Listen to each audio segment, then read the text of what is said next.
Hello and welcome once again to The Blueprints. This is Canada's Conservative Podcast. I'm your host, Jamie Schmale, Member of Parliament for Haliburton, Kawartha Lakes, Brock, with new content for you every single Tuesday, 1:30 p.m. Eastern Time. We ask that you like, subscribe, share this program, comment as well. Every little bit helps. On YouTube, hit the bell, be notified when new content is made available.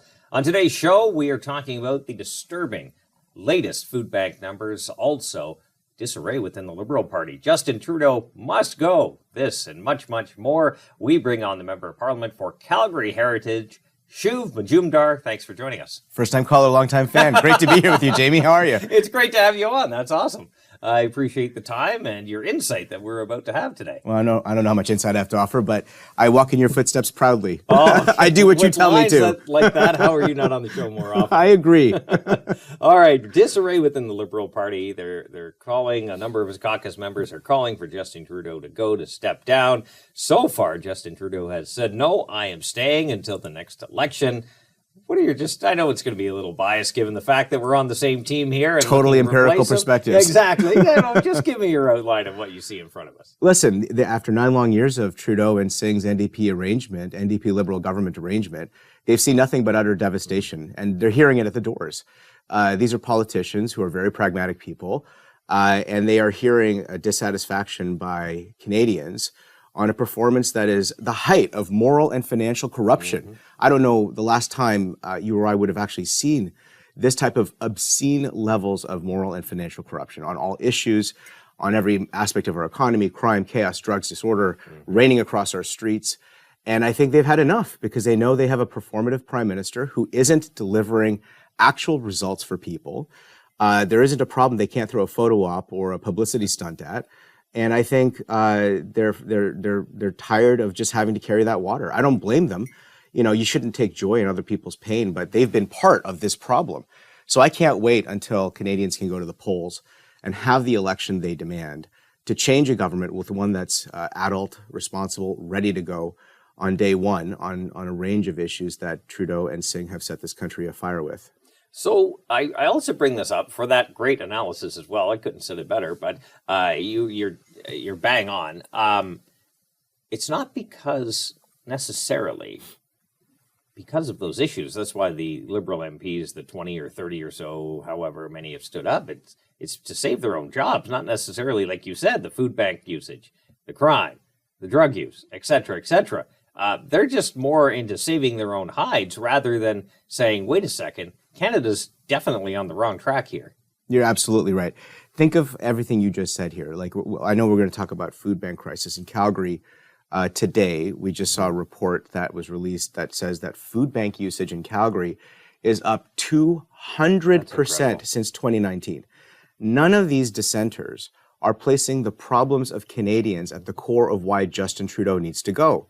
They're putting their own political hide on the line. This is about survival, not about change for people. And I mean, what do you want me to say? Liberals are going to liberal. This is how they are. Yeah. But I'm so pleased that our party actually cares about the ideas that have an impact on the lives of everyday people, extraordinary people, people who have been sidelined by this government at every turn, people who you've met at the doors, that I met at the doors in my by-election last year. I have never seen people so hurting, so desperate, so angry. I know that there's a lot of commentary about how polarized our country is and how emotional people are. I would say it's not about the emotions that we should be paying attention to. It's about how desperate they are, what's causing that anger, that fear. And what's really troubling, Jamie, is to watch Trudeau and Singh exploit those emotions, try and divide Canadians at every turn on matters of faith, on matters of ethnicity, on any issue. They will lie and smear conservatives for the sake of their own partisan interests over our national ones. I find that absolutely abhorrent and a flavor of what's to come this year. Yeah, unfortunately, it's not going to get any better. But the overall strategy seems to be the same on how Liberals handle the story, right? Yeah. Globe and Mail story was wrong when we were talking about SNC-Lavalin, right? It was basically to deny, okay, it's happening a little bit. Okay, it's happening, but we're not going to talk about it, right? And what's happening in the Liberal caucus, this is happening. So here is how the Liberals deal with a media nightmare, Okay, and you pointed out a bit here. So let's cue up cut one. Let's play cut one. It's not happening. Prime Minister move past this? How do you move past this? How do you quell the dissent? How does the Prime Minister get past this? I mean, you are amplifying something that is very not to the what I think you wish it would be. You have MPs. You have MPs in your caucus. I haven't seen anything from any MPs signed by any You MPs. think they're bluffing? I haven't seen anything signed by any MPs, and any MPs came to me with something like that. None. Are you taking this seriously? So 30 or so MPs and the Liberal Party were brave enough to sign a piece of paper saying they want Justin Trudeau to move on. The revenue minister there, it's not happening. This whole thing is a fabrication. You know, the media is amplifying it. Okay, so crisis number one, it's not happening. All right, let's cue up number two. So screenshot, then we say, okay, bang, there are some names. Those are a bunch of MPs. Some of them you may know, some of them you may not. Yeah, we got useless Georgia Hall in Calgary. Incredible. The Mr. Canada Post. Yeah. Yes. Auditioning for cabinet after trashing on Trudeau. It's incredible. It's an interesting little... Maybe he's trying to save a seat. I don't know. That's an interesting thing. So, okay, so now it's happening a little bit. All right, let's cue up cut three. Okay, it's happening. Let's move on. Do you think, though, the Prime Minister listened to what he was told yesterday? Yes, I know he did. I was in the room. Yes. So how do Yes, he absolutely did. So if he listened, how does it 18 hours later he still declares he's staying? How do you square that? He listened, but he wasn't swayed. There's he felt very strongly. Our views weren't the only ones. That's that. It is what it is. It's time. Well, me personally, I'm moving on. There's been so much energy burned on all of this, and that isn't where it needs to be now that this case is clearly closed. All right, they're moving on. It's done. We're not even talking about this anymore. Never happened. It's amazing how this happens. These are not the droids you're looking for. Right? Yeah. They deny until it actually becomes something and then walk away. Yeah. Just they've decided we're done talking about it. So we're moving on. Well, thank God we are not. Exactly. We need to get rid of Trudeau. We need to get rid of Singh. Yeah. We need to focus on the issues that our Canadian voters are deeply, deeply distressed about. We'll stay humble, work hard, and get the job done if these guys can't. No, exactly. So it's time they go. So we had the food bank numbers come out. Absolutely disturbing, frightening, scary, just everything you can think of, a nightmare scenario here. 200% increase in Calgary. In a city, I think most people usually have a mindset or a view that Calgary is a fairly, wealthy place to be for the most part. Obviously, every city has their challenges, but for the most part, you wouldn't expect these kind of increases in that area. All across the country, people are hurting. And in Calgary, you've seen a 9-year assault on our energy sector that has denied not just the people of Calgary from contributing to the success of our country and the security of the world through energy security. You've seen their livelihoods and their incomes gone up in smoke. In my own neighborhood, the Wood Creek Community Food Bank runs out of food for lower income neighbors within hours of getting stocked. I had a neighbor of mine, Maria, who she's a teacher, husband's working as an engineer. They've got 2 teenage boys. And I met them earlier this spring. They are making decisions at the grocery store about which products are expired versus which are not. And they've been on the cusp of going to the food bank for months. They don't want to go there because they want to preserve the food for people who really need them. Imagine the shock of a dual income home with 2 teenage kids now wondering whether they're going to be able to make ends meet. This is serious stuff. I love my city. I love the part of the city I come from. And it's just devastating to see the cost that people are paying. Newcomers who are just trying to make an honest go of it, like my parents did in the 1970s. They came to Calgary. They worked in the energy sector. Dad worked oil. Mom taught. Gave me a great life in South Calgary and an opportunity to be a member of parliament for the area that I grew up in. What an amazing story. What an amazing promise.